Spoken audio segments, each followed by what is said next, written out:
নমস্কার বন্ধুরা, আপনারা দেখছেন টলি বাংলা। শুরু করছি খবর কলকাতা।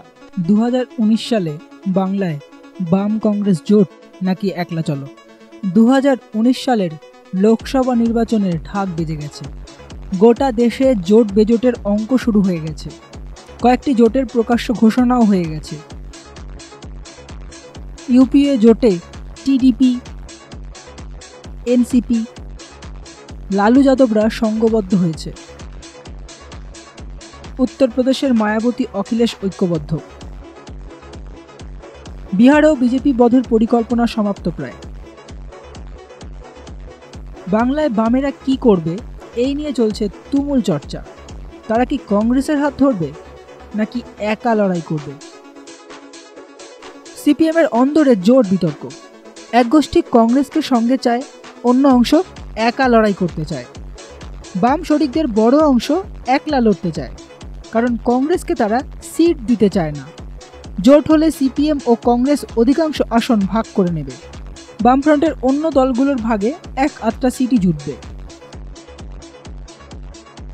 বাম বা সিপিএম এর অন্দরে একা লড়ার বিষয়ে অন্য ভাবনা বর্তমান। মায়াবতী যেমন বলেছেন, কংগ্রেসের ভোট অন্য দল পায় না। গত 2016 সালের নির্বাচনে দেখা গেছে জোট করে কংগ্রেসের সিট বেড়েছে, বামেদের কমেছে। বাম ভোট কংগ্রেসে গেলেও কংগ্রেসের ভোট কিন্তু বামেরা পায়নি।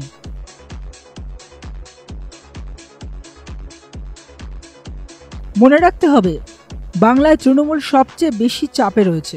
এবারের ভোট তাদের অগ্নি পরীক্ষা। তৃণমূলের দল প্রায়ই ভাঙছে, লেগেই আছে একের পর এক গোষ্ঠীদ্বন্দ্ব। অন্যদিকে সম্প্রতি 5 রাজ্যের বিধানসভা নির্বাচনে ধাক্কা খাওয়ার পর বিজেপি সর্বশক্তি প্রয়োগ করবে পশ্চিমবঙ্গের মাটিতে তৃণমূলকে হারাতে। বিজেপির কাছে তৃণমূল এখন গদ্দার। অন্যদিকে বিজেপি দ্বারা সিবিআই নিষ্ক্রিয়তার ব্যাপারটিও সামনে আনছেন বিরোধীরা। তাছাড়া বিজেপি উত্তর ভারতের পরাজয়ের খামতি বাংলা, আসাম থেকে তুলতে চায়। ফলত মুকুল রায়হীন তৃণমূল সংকটে, এমনটাই আশা করছে রাজনৈতিক বিশ্লেষকদের একাংশ। 2019 সালের লোকসভা নির্বাচন বাংলায় ঠিকঠাকভাবে সম্পন্ন হলে তৃণমূলের করুণ দশা হতে পারে বলে আশঙ্কা করা যাচ্ছে। কেন্দ্রে যে পরিবর্তন ঘটতে চলেছে এই ছবি পরিষ্কার। তাই বাংলা থেকে বামেরা একলা লড়লে ফল ভালো হতে পারে বলেও একটা অংশের মত। মনে রাখতে হবে, আজও বামেদের ভোট 38% রয়েছে।